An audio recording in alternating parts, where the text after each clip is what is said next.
bug out bags, get home bags, go bags, whatever you want to call them.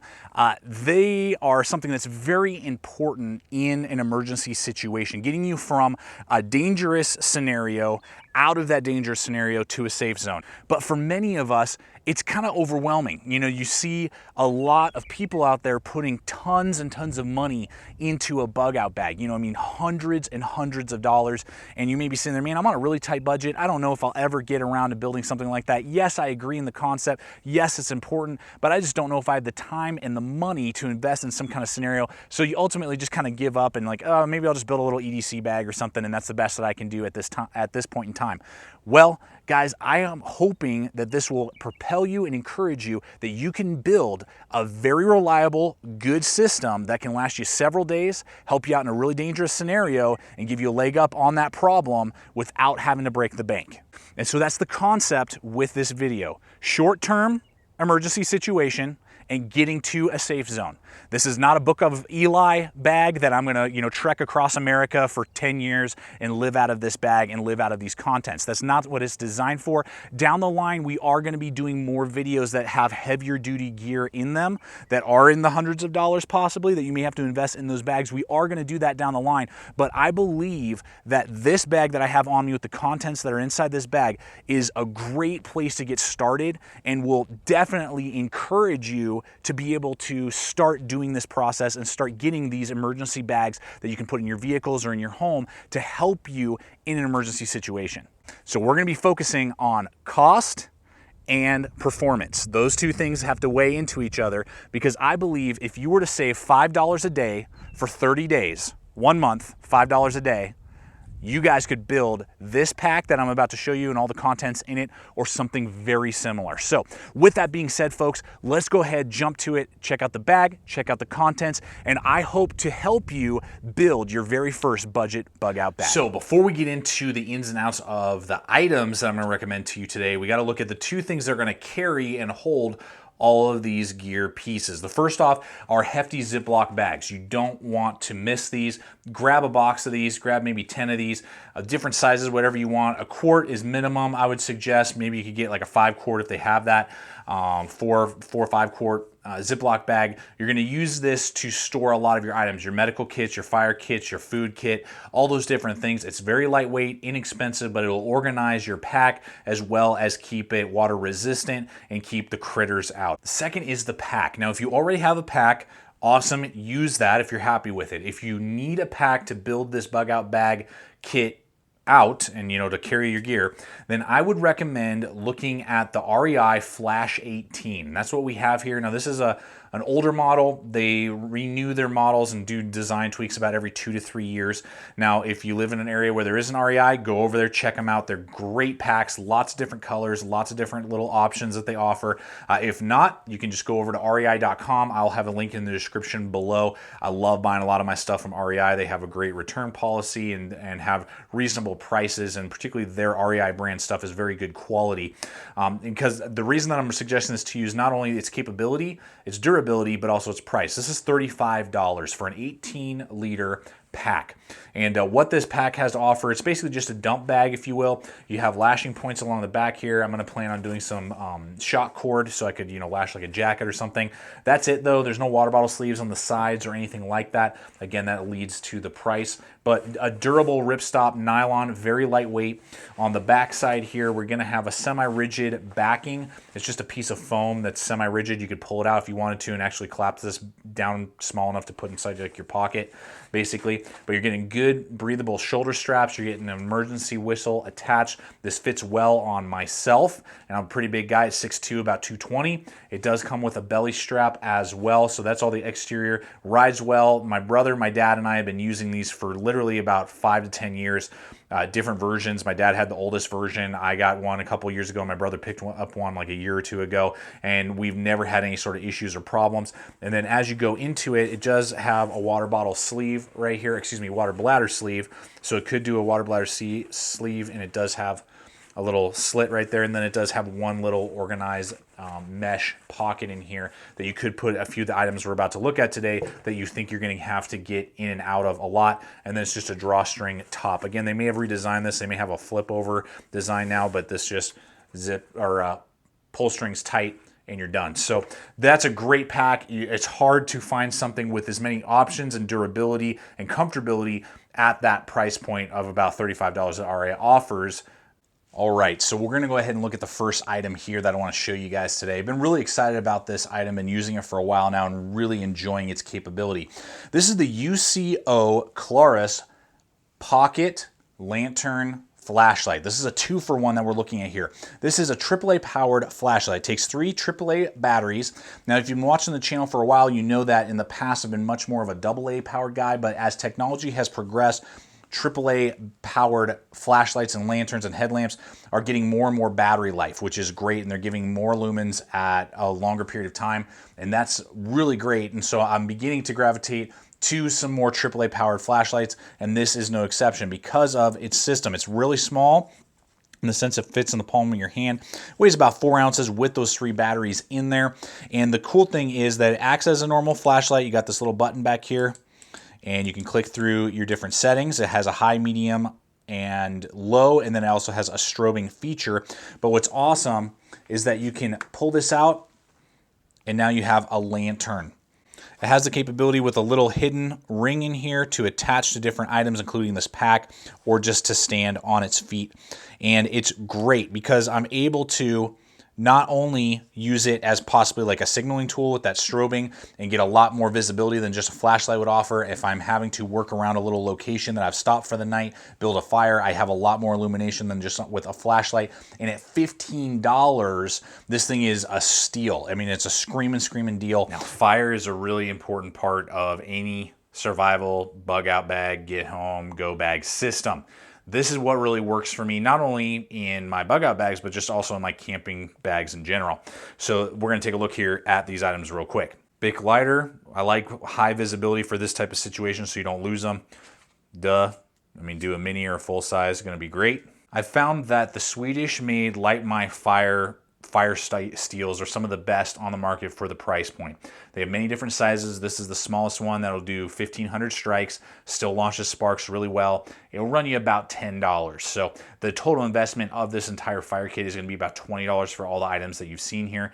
And that is the one that I would recommend. If you already have a fire steel that works for you, great, you could use that as well. Now, this is one of the best parts of this kit. This is military grade trioxane, which is basically a pod that is compressed. It's a compressed fuel pod that's waterproof, so you don't have to worry about keeping it watertight. You cut it open, the aluminum foil kind of acts as a little basket. You can strike that thing with 1 or 2 sparks from the fire steel and it's gonna light every time. It burns for about a minute to a minute and a half. These are $1 a piece at any Army surplus or military store. You can also buy them on Amazon for about $1.50 a piece. Each one of these larger kind of bar sizes are gonna give you about 3 to 4 fires. I can break these up into little pieces, use each one to help start a fire. Again, burns for about a minute. You can throw your dry tinder on there, bam, get it going right away. These things are indestructible, light every time without fail, and are waterproof, so that's a huge plus. Now, I would add to that just some cotton balls. They're super inexpensive. You know, if you're not really worried about it and you easily can get your fire going because of the tinder around you is nice and dry, a cotton ball is a great way to just easily start a fire. And we have a quick 2-for-1 over here. This is Hansen pencil sharpener. This is a great way. You can just stick a stick in there, get paper thin shavings. Another great way to help start a fire, particularly if tinder is kind of an issue and you just have bigger, thicker branches around. You can cut one off, get it, jam it in there, and get some real fine shavings to help get that fire started with the trioxane or a cotton ball. Then we have the UCO Stormproof matches. We've reviewed these before. They are awesome. The pencil sharpener, I forgot, is about $1. The UCO is going to be about, the whole kit with about 25 matches will be about $5 to $6. But these things are awesome. So you have that triple backup, basically, if you will, for lighting a fire. Lighter, fire steel, matches. These things don't blow out. They launch a huge amount of flame and are really nice. And they got extra pads, it's waterproof, all that type of stuff, and is just a great setup. So folks, my recommendation would be these items, throw them in another Ziploc bag, bam, you're good. And I guarantee you that you're gonna have a leg up on getting a fire started in an emergency situation. Now, clothing is an important aspect. What clothes are you going to put in here? Again, some of this stuff you may have around your house. Go check out maybe some of your old bins of clothes that you haven't looked at in a couple years, stuff that you just kind of had hanging around that you don't use a lot. A lot of that stuff you may be able to implement into this system. That's what happened here with a lot of the stuff you see here. Now, there's some things to think about. Leather gloves, I would highly recommend. You guys ask me a lot, hey, where did you get those leather gloves at? These are actually from a different store, but usually I go to Home Depot. They sell them for about $15 at Home Depot. Leather gloves is what I would recommend. Don't go with synthetic. Synthetic can melt. They usually wear out a lot faster. Go with deer hide, goat skin, elk skin, whatever, a form of leather that not a synthetic of any kind. It'll give you a lot more durability and long-lasting capability. And it can deal with hot stuff. So if you're working around a fire, you're not going to melt your glove. If you're working on a vehicle, maybe, it's just going to give you a lot more capability with the gloves. Now, for where I live in the Rocky Mountains, it gets cold almost year-round at night, depending on the elevation. So a beanie is very important for me. A baseball cap, this is just one we had laying around in the house. Haven't ever worn it, but I'm like, hey, okay, I'll grab that and throw that in there in case I need to as an emergency. Then a shemagh, however you pronounce it. Those are huge and very, very important. You can do a lot of different stuff with that, from tourniquets to slings to head wraps to scarves. I mean, all kinds of different stuff. You want to watch a video just on all the different things a shemagh can do. I mean, that's a great item to have on you. And then just in the Ziploc bag, I have here just some undergarments, basically, and think through that as well. If you have the ability and you have some spare wool socks, that's huge and really important. And, good pair of socks, good pair of underwear, maybe a day or two you've been walking, trying to get to your location or whatever, just swapping out your undergarments will help out a lot. Ladies, maybe think about a sports bra, that type of thing, as well as shoes, something to think about as well. Maybe you have an old pair of running shoes that's kind of had its last leg in the sense of maybe like running, but it would maybe be really good to throw in this bag or even attach to the outside straps or something, because maybe in the environment that you work in, maybe guys, you're dressing up, you're in suits and ties and, dress shoes. Ladies, you're in dresses or sports coats and, high heels a lot. What happens when the crap hits the fan and you got to book it? You may have to be walking 10, 20 miles to either get home or to your safe location. You don't want to be doing that in those dress shoes or in those high heels. So think through that as well. That might be a great idea as just kind of an added bonus just to throw on there. That's what I do, is just I keep an old worn out pair of tennis shoes, with this bag, so that if I need to put those on for some reason I can. If not, and I got a good pair on, I can just ditch them. Now, tools. This is a really important part of the video. And there's a lot of room for discussion as well as environment that will determine the tools. Now, I would suggest, and for, again, the concept of a budget bug out bag, investing about $40 in your tools. Now, where I live, there's a lot of woods, there's a lot of trees, and I'm easily able to get my hands on wood and build a fire if I had to, build a shelter, those type of things. So for me, in the environment I live in, I would highly recommend, and that's in the Rocky Mountains, a Mora heavy-duty companion fixed blade. This is a great knife, about 18 to 20 bucks, high carbon steel, decent sheath. And honestly, I mean, we can just talk ad nauseum about the quality to value that you get with Moras. Guys have been trusting Moras for years. I've been using Moras for years and love them, and they're so durable, so strong, and give you a lot of capability for around the $20 price point. So a Mora heavy-duty companion, and then a Baco Laplander saw. Now, this is not necessarily the best saw as we reviewed in the past. I actually prefer silky saws, but that is a price point difference. And again, we're trying to keep this in budget. These are going to run about 20 bucks as well. They do a great job for what they are. I love them. There's nothing wrong with them at all. Silky saws tend to be a little bit better from what my experience is. My mileage, your mileage may vary. But that's for me in the environment that I live in. Now for you, maybe let's say you live in like downtown New York City and trees are almost non-existent. This may not be quite the system that you need. For you, it might be a better investment to put money towards, instead of a saw, maybe like a Leatherman tool, like the Leatherman Wingman and Leatherman Sidekick, just depending on the tools, depending on what you like. You can usually still, at this point, prices always change, but you can usually pick those up for under $40, and particularly if you kind of hunt around, look on, maybe even used or something like that, look at a thrift store, pawn shop, something like that, and find a good, reliable one. And then maybe go with a slimmed down Mora. The thing I would say is Mora, or a company very competitive to Mora is what I would suggest. One of those Scandinavian companies. There are a few other ones out there. Martini, I believe, is a brand. But Mora's, they have all sorts of different sizes, shapes, dimensions. I like the heavy duty companion as kind of my go-to lightweight knife for when I'm trying to hit a price point, and they're just so capable. But this guy's going to run about $8. Last I checked when I picked it up, maybe up to $10. I can't even remember what this one is off the top of my head. I think this is the Mora 511. Again, high carbon steel, but this is going to be a 3.5-inch blade, where the Mora heavy duty companion was a 4.1-inch blade and a little bit thicker as well. So just things to think about. Maybe, you know, a knife is always a staple. I believe you got to have a knife on your system in some way, shape, or form. But maybe it's instead of this, maybe again you're in an urban environment. Maybe a crowbar is a really good tool for you to have. You feel like that would be a good tool, not only as a defensive weapon, if need be, but also to use, you know, to pry open stuff and get into, you know, buildings and that type of thing if you need to.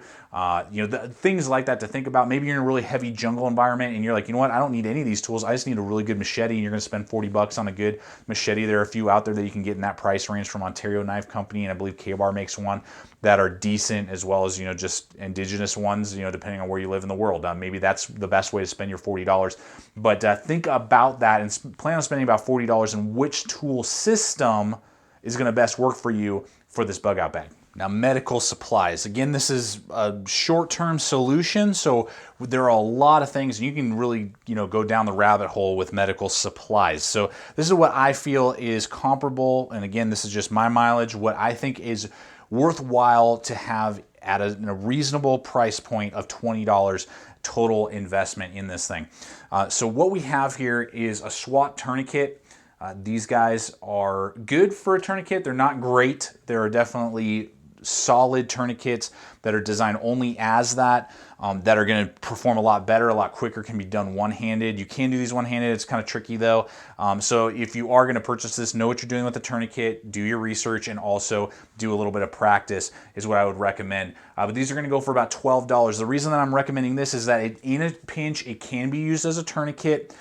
And it can be used as a compress bandage holder. So you could use, you know, the cloth bandages or the sterile bandages that we're about to look at here, put that on your wound, and then use the SWAT tourniquet as a bandage holder, and you wrap that up and keep that compressed and keep some of the blood flow down without using it as an actual tourniquet. So it kind of has a 2-for-1 usage. That's why I'm recommending it, and it is under $15 on Amazon. So the SWAT tourniquet, then a roll of gauze, and again, you can pick this up at any, you know, grocery store. You may have this already in your family home medical kit. Just pull a few out. If not, buy a big box of these on Amazon. You can buy big groups of them for like 10 bucks. You could buy these big sterile pads. You could get 10 of them for 10 bucks, and, you know, save the rest for your, you know, your house and your home medical kit or other medical kits you may be building. But some triple antibiotic cream, that's always important, you know, just to take care of that infection that may be happening right away. You could swap that out for iodine if you wanted to, so that, you know, that's just kind of up to you. But then we do have that gauze right there. Then we have these 2 giant 8x10 pads. These are great. Very thick. You can cut them in half, use them twice, double them up. They have a lot of usage, and you can find those on Amazon if you just look for like 8x10 inches. Those guys are awesome, about $1 a piece. And then I just have 2 large adhesive band-aids that, you know, can handle minor cuts if need be, and that's it. And then again, you're going to be throwing them in that Ziploc bag. You're going to get that water resistant capability, and they're all going to be in that nice compact package. So that's what I would recommend. You can buy all this that you see here for under 20 bucks as just that kind of, just to get you by till you can actually get somewhere where you are going to have access to better medical equipment. So we just got a few random supplies here, but they're not random in the thought. I really have wanted to think this system through for you guys so that I'm recommending good items that I trust, that I feel fit well in my systems, and hopefully will point you in the right direction and fit well in most of your systems. So what I have here are some space blankets, you know, really good, inexpensive, like $1 a piece. I usually recommend going with 2, so you could use one as kind of like a backup shelter if you had to, or if you damaged one by accident, because they are rather thin. But that is a great way to keep that body heat. Waterproof, weather, you know, resistant, very, very good stuff there. So 2 of those. Then we just have an old used credit card, or you could use an old gift card, wrapped about 10, 20 feet of duct tape onto that. Duct tape, super needed. You can do that, thousands of different things you can do with duct tape, but that's a simple, very thin way to transport it. 100 feet of 550 paracord, very important to have that. $6, really inexpensive. Then Cottonelle wet ones, or flushable wipes. Great, you're gonna have to relieve yourself. Got to talk about the nitty gritty, and to have that there is gonna really take care of that. You're not gonna have that swamp butt or something like that as you're trekking miles. It'll take care of that, and one less thing to be wearing on your mind or wearing on your body. Then finally, I have here the Anker Astro Mini. This is a really small, compact battery charger for your phone. It's USB compatible. You just plug in your cord for your phone. So I just have a spare one there for my iPhone, and it'll give me on my iPhone 6, it'll give me a charge and a half. Full charge and then half of another charge. So particularly if you're stuck somewhere, you got lost and you need to get up to, maybe you have to climb a mountain to get into cell phone range, or pass through a couple mountains, or through a valley or whatever to get that cell phone coverage, and your phone has died or whatever, that is a great backup to maybe be able to call for help in a situation where otherwise you'd be straight out of luck. That thing runs $10, really nice and cheap, lightweight, compact. Hydration, very, very important. Lots of different options, but again, this is just to get your foot in the door, because again, it can just get so overwhelming, all the different filters and, water purification systems that you could get into, and they can get kind of pricey, and it's like, what do I do? And then you just kind of give up. So this is just to get your foot in the door. There are iodine tablets that are out there, and water purification tablets. Those are rather inexpensive. You could easily purchase those. I opt for, in this capacity, just go with a steel mug that has good handles on it and a Nalgene bottle. This is going to run you probably about $15 total, about $6 for the Nalgene, and then you can pick, this is an Ozark one from Walmart for about $5. GSI has them on Amazon for about $8 or $9, and that's the easiest way to get clean, pure water, is pick it up from whatever source, and as long as it's not basically chemically contaminated, you can boil it and just give it a good boil, and you'll be good to go. So that's why I opt for that, and to, if possible, get something that your Nalgene can sit inside. Now, maybe you have a good stainless steel bottle laying around your house. Great, throw that in there. You don't even need the cup anymore. Just kind of think through that system, but that's the easiest, simplest way to purify your water and carry around a good amount. Make sure it's full when you put this in your bag, so you're not worrying about water, and at least you'll have 32 ounces to get you started. Now, this is our signaling and directional portion to help guide you. Now, especially if you're on foot, you're trying to get to a location, a safe zone, and out of a dangerous situation. That is an important part, but this may also be where you are trapped somewhere and you're trying to get someone to see you, and you're just surviving out of this bag, and you're trying to signal maybe a plane, maybe people on a highway, something like that. So that's what this is, kind of a 2-for-1.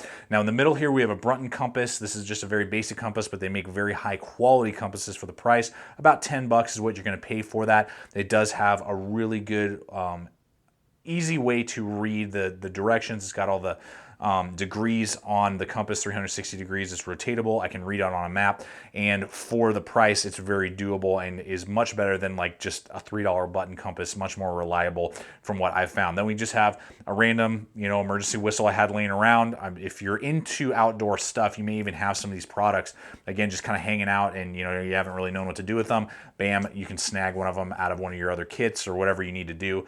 But an emergency whistle is very important. And then I have an SOL emergency mirror. This is going to run you about $9. Got a good aperture here so I can see through and kind of flash, and so I know what I'm hitting. It even shows you how to do SOS and has some instructions on the back as well. So this is about a $20 investment that you see here, but a very vital, I believe, investment for your bug out bag kit. Food sustenance, huge important part of this bag. You don't necessarily need to go out and spend, $30, $40 on food to try and, build this. Later on, if you want to do that and get some really high protein, high carb, specialty bars and foods, you can absolutely do that. But again, we're on a budget here. And a lot of this stuff you may just have, again, laying around. Go check your cupboard, see what type of granola bars you have, see what type of other type of food that you have already just on hand. And what you want to look for is as high a protein content as possible and as high a carbohydrates and calorie count as well. Those are the things you want high on all of those as much as possible. I just got some squeezy fruit. This is Blackberry Bliss. snack here. You know, that just gives me a little bit of something different than just a packaged, you know, protein bar. I like throwing 1 or 2 of those in there. We buy these on a regular basis. I use them on a lot of my hikes, and it's just a great thing to have in there. You know, I got Builder Bar Cliff Bars. I bought a box of those. I think they were like $7 for 6 of them or something like that. I'm getting 20 grams of protein. I got 200 calories, I believe, per bar. Then I had some mini Cliff Bars that somebody had given me just as a gift, like in a Christmas stocking, I think. Bam, grab those, throw those in there. Now I have enough sustenance to just give me that energy and that motivation to keep going. Okay, now we come to the shelter / water resistant part of this video. This part's very important. Now, you have a couple choices, and it really depends on the environment that you're living in. For me and where I live in the Rocky Mountains, in the wintertime, we have snow, and then in the summertime, we have thunderstorms that can rain on you almost daily for about 2 hours. So depending on the time of year, there's always moisture around. And then, you know, if you're in the Northwest, then you may have rain out constantly. Maybe you're in the jungles, whatever. That's where these frog togs come in. This is a poncho, and it's a very large poncho. And what's nice about it is it's a lot stronger than just like those 99-cent ponchos you get, you know, at Walmart. And you can go with that if you're in an environment that doesn't require a lot of rain protection.